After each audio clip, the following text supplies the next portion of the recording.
Fact number 1. మనం చిన్నప్పుడు ఏబిసిడీలు నేర్చుకున్నాం. కానీ మీకు ఎప్పుడైనా డౌట్ వచ్చిందా? మనం వాడే స్మార్ట్ ఫోన్స్లో, ల్యాప్టాప్స్లో కనిపించే ఏ సింబల్ని మన స్కూల్ డేస్లో ఎందుకని మనకు నేర్పియలేదు? మీకు కూడా నాకులాగా ఈ డౌట్ వచ్చిందా? మరి రండి తెలుసుకుందాం. ఏ లెటర్ని గ్రీక్ కంట్రీ బుల్ ఒక హెడ్ షేప్ నుంచి మోడిఫికేషన్ చేసి ఏ లెటర్ అని కనుక్కున్నారు. కానీ రియల్ ఏది? ఇదా లేకపోతే ఇదా? మనం స్మార్ట్ ఫోన్లో యూజ్ చేసే ఏ లెటరే రియల్ ఏ. మనం కంప్యూటర్ ఏ లెటర్ని రాయడానికి చాలా టైం పడుతుంది. ఆ టైంని సేవ్ చేసేలా మనం ఈ ఏ లెటర్ని రాసేవాళ్ళం. అసలు ఫస్ట్ ఏ లెటర్ రివల్యూషన్ని చూడండి. Fact number 2. మనం పెయింట్ ఎక్కువగా దేనికి యూజ్ చేస్తాం? మనకి ఫస్ట్ వచ్చే ఐడియా ఏంటి? ఇంటికి లేదా ఆఫీస్కి లేదా గోడలకి యూజ్ చేస్తాం, అంతే కదా? కానీ మీరు ఇది చూసారా? చెట్లకి పెయింట్ ఎందుకని వేశారు? అది కూడా red colour and white colour. మీకు ఎప్పుడైనా ఆ డౌట్ వచ్చిందా? ఒకవేళ ఆ డౌట్ వస్తే ఈ ఫ్యాక్ట్లో ఆ ఆన్సర్ తెలుసుకోండి. చెట్లకి పెయింట్ వేయడానికి పర్పస్ చాలానే ఉంది. చెట్లకి పెయింట్ ఎందుకు వేస్తారంటే అవి ఫారెస్ట్ డిపార్ట్మెంట్ వాళ్ళ అండర్లో ఉందని పెయింట్ వేసి సింబాలిక్గా చెప్తారు. ఈ పెయింట్ వల్ల ఇంకో యూస్ కూడా ఉంది. మనకి నైట్ డ్రైవ్కి వెళ్ళినప్పుడు ఈ చెట్లకి ఉన్న పెయింట్ విజిబుల్ అవుతుంది. మీకు ఇక్కడ ఇంకో డౌట్ కూడా రావచ్చు.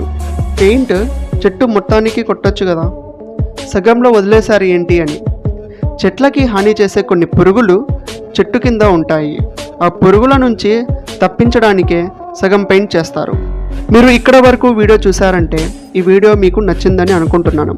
అయితే వెంటనే ఈ వీడియోకి లైక్ చేసి ఈ ఛానల్ని సబ్స్క్రైబ్ చేసుకొని గంట సింబల్ని ఆన్లో పెట్టుకోండి. మీరు లైక్ చేసిన ప్రతిసారి నెక్స్ట్ వీడియో చేయడానికి ఒక మోటివేషన్లా ఫీల్ అవుతాను. సో ప్లీజ్ లైక్ చేయండి. Fact number 3. మీరు పర్ఫ్యూమ్ వాడతారు కదా, మరి ఆ పర్ఫ్యూమ్ని మీ బాడీ మీద ఏ పార్ట్లో స్ప్రే చేస్తారు? మీ answer neck, breast and under arm అయితే ఓకే. కానీ బాడీలో ఇంకా చాలా పార్ట్స్ ఉన్నాయి కదా, అక్కడ ఎందుకు పర్ఫ్యూమ్ స్ప్రే చేయరు? మీకు కూడా ఈ డౌట్ వచ్చిందా? అయితే ఈ ఫ్యాక్ట్ మీకోసమే. Neck, breast and under arm ఇవి మన బాడీలో ఉండే పల్స్ పాయింట్. మన అందరికీ తెలియంది ఏంటంటే మన పల్స్ పాయింట్ దగ్గర టెంపరేచర్ కాస్త ఎక్కువగా ఉంటుంది. అక్కడ పర్ఫ్యూమ్ స్ప్రే చేస్తే ఆ వేడిలో ఆ పర్ఫ్యూమ్ అబ్జర్వ్ అయ్యి 4 వైపులా ఆ పర్ఫ్యూమ్ వాసన చేరుతుంది. అప్పుడు మీ ఫ్రెండ్స్.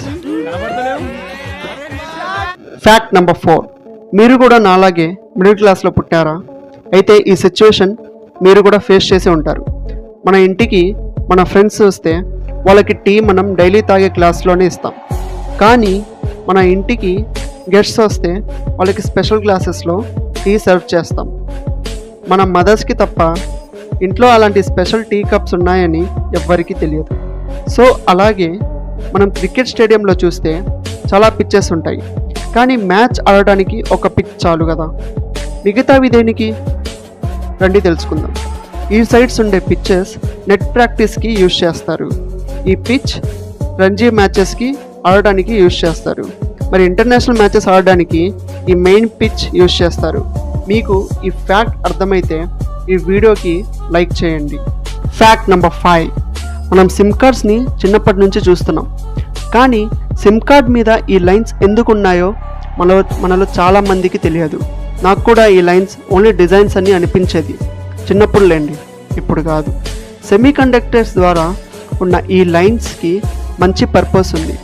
ఈ లైన్స్ వేరే వేరే సెగ్మెంట్స్లో డిజైన్ చేస్తారు. ఇక్కడే మీ కాంటాక్ట్స్ అన్నీ సేవ్ అయ్యి ఉంటాయి. అండ్ ఇది యాంటీనా లాగా కూడా వర్క్ చేస్తుంది. దీనివల్ల మీకు సిగ్నల్స్ వస్తాయి. తెరటోమా అని ఒక డిసీజ్ ఉంది. ఆ డిసీజ్ వల్ల ఎక్కడ పడితే అక్కడ నెయిల్స్ ఎక్కువగా పెరుగుతుంటాయి. మీరు మీ మొబైల్ స్క్రీన్ మీద చూడొచ్చు. అసలు ఆ డిసీజ్ రావడానికి కారణం ఏంటి? అసలు మన బాడీ గ్రో అయ్యే కొద్దీ మన సెల్స్ కూడా మల్టిపుల్గా విడిపోతాయి. అలా జరగనప్పుడే ఈ విధంగా సెల్స్ జెమ్స్లా ఫామ్ అయ్యి హెయిర్, టీత్ ఇంకా కొన్ని బాడీ పార్ట్స్ని ఎఫెక్ట్ చేస్తుంది. ఈ వీడియో ద్వారా మీరు కొంత నాలెడ్జ్ని గెయిన్ చేసుకున్నారు అని నేను అనుకుంటున్నాను. అదే నిజమైతే ఈ వీడియోకి లైక్ చేసి ఛానల్ని సబ్స్క్రైబ్ చేసుకోండి. మీరు లైక్ చేసిన ప్రతిసారి ఒక మోటివేషన్గా తీసుకొని ఇంకా కొత్త వీడియోస్ని అప్లోడ్ చేస్తాను. జై హింద్.